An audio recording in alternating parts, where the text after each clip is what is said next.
It's December the 6th, 2017, and I've done one of these for a little while. Let's get a bit more central. Because if anyone's watching these in sequence, you'll know that I've been up and down taking care of my parents along with the rest of my family. It's been a great team effort. And I don't want this to be a sad little video, but my mum died a week ago. I just wanted to talk a little bit about that, just a bit. I've just turned this thing on, not with really any great idea about what I'm going to say to you, but I just wanted to talk about it while my cats walk across the table. My mum was 92.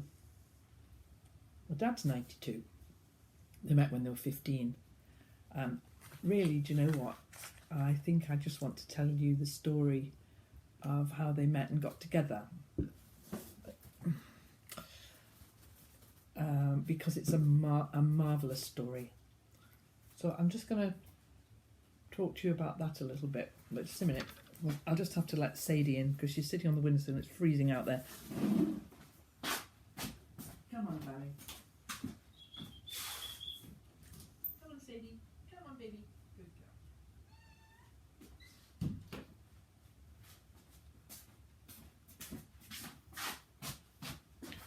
girl. This is the little girl that burned her paws. She's all right now. So, 92 years old and really quite short time being ill. And my mum died at home, and I know people talk about, oh, it was a good death and so on. I don't know what people mean by that, but I know what I mean. It was. She was at home, she didn't leave my dad. It's terribly sad and so on, but she was only ill for a short period of time. She got exceptionally good nursing care and family support. So if it had to happen, and it did, then I think it happened well. But no, I want to talk to you about her. It's just, I've got cats everywhere today. They all seem to have decided that they want to be part of what's going on here today. Because I've been away for a lot of time, and they're pleased to see me back. I'm going back down again in a day or two for the funeral, but when I say back down, my parents live in Lancashire. And so I just want to tell you the story, though, of why my mum and dad got together and who the head of my particular household has been for all these years. Because, well, I think it's an interesting story. I hope you do too. So they were born in 1925, the pair of them. My dad was born in Southport, which is in Lancashire, and my mum was born in London, in Eltham. And they went about their lives. It was, just pre-war. My mum, as she was growing up, it was starting to be the Second World War in London. And my dad was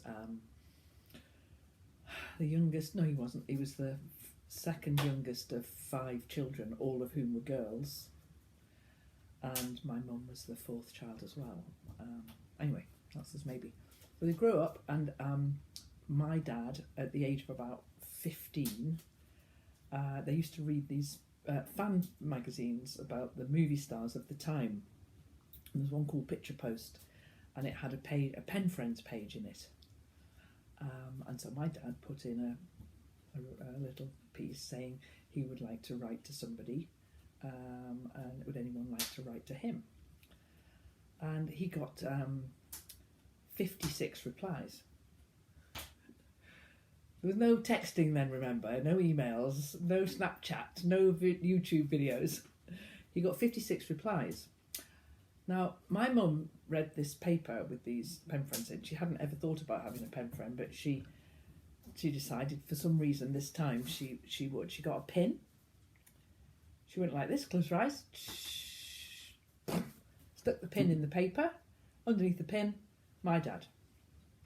So she wrote him a letter, just a standard 15-year-old girl letter, I suppose, And my dad, with the 56 replies, being a very, very pragmatic, frugal sort of chap, decided he could only write back to one of them because he couldn't afford all those stamps. He looked at them all very carefully, I'm sure. And then he chose my mum, Violet, his reasoning being that in London she was so far away he would never have to meet her. So that would be safe to write to someone he was never going to meet.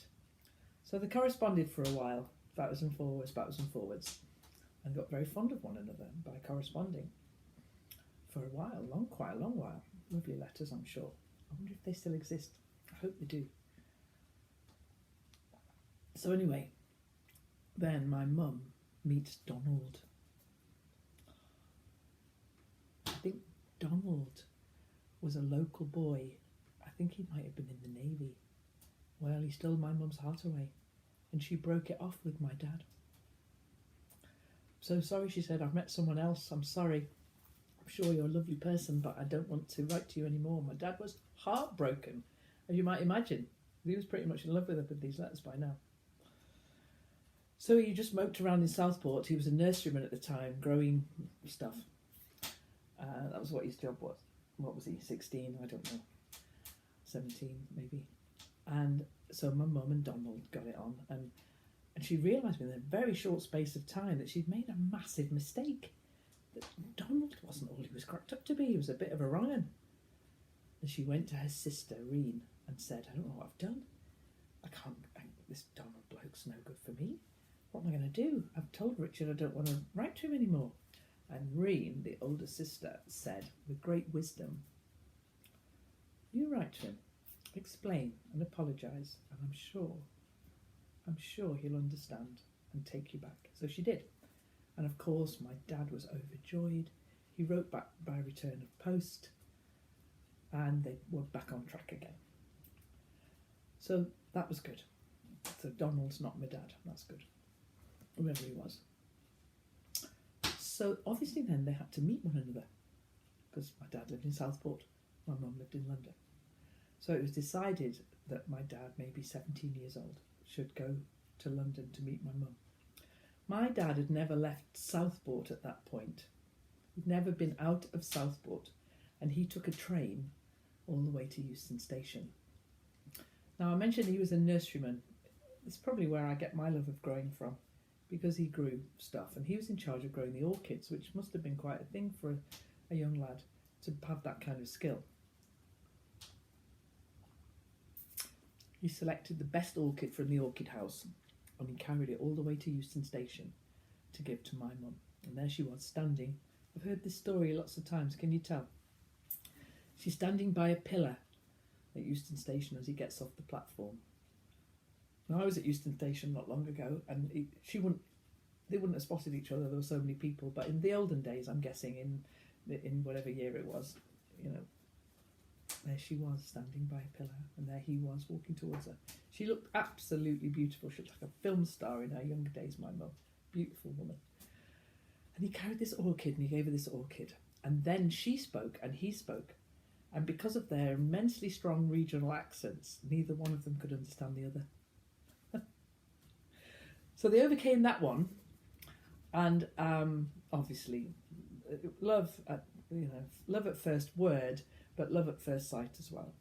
And that was that. And Mum came up to Southport to see his setup and parents there. He went down to London to see her, and then my dad was called up to the war, and he said to his mum, "What am I going to do?